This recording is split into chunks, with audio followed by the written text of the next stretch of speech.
নেপালে ইতিহাস তৈরি করল জেনজিরা। তরুণদের 2 দিনের তীব্র আন্দোলনের মুখে পদত্যাগে বাধ্য হলেন প্রধানমন্ত্রী কেপি শর্মা ওলি। আবারও প্রমাণিত, গণতান্ত্রিক দেশে জনগণের মতামতই শেষ কথা। দুর্নীতির বিরুদ্ধে কাঙ্ক্ষিত জয়ে উচ্ছ্বাসে ফেটে পড়েন জনতা।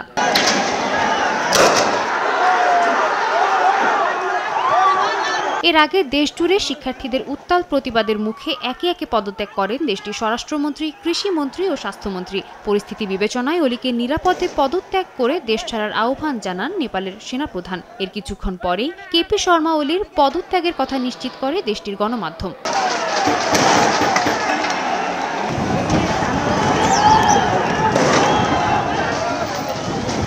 গত সপ্তাহে সামাজিক যোগাযোগ মাধ্যম বন্ধের ঘোষণা দেয় নেপালের সরকার, যার প্রতিবাদে সোমবার বিক্ষোভের ডাক দেয় জেনজি। আন্দোলনকারীদের ওপর আইনশৃঙ্খলা বাহিনীর হামলায় কয়েকজন নিহত হলে তা দ্রুত রূপ নেয় সরকার বিরোধী আন্দোলনে। মঙ্গলবার সকাল থেকে রাজধানী সহ দেশের বিভিন্ন প্রান্তে সমস্বরে দাবি উঠে প্রেসিডেন্টের পদত্যাগের। প্রেসিডেন্ট, প্রধানমন্ত্রী, সুপ্রিম কোর্ট, পার্লামেন্টে আগুন দেয় আন্দোলনকারীরা। মন্ত্রীদের বাড়িঘরেও ভাঙচুর চালানো হয়।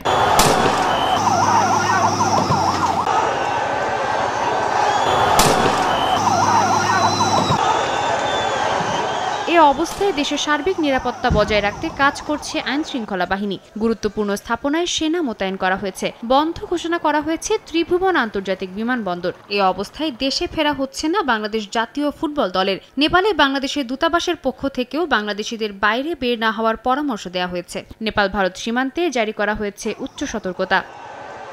সাদিয়া তাসনিম, সময় সংবাদ।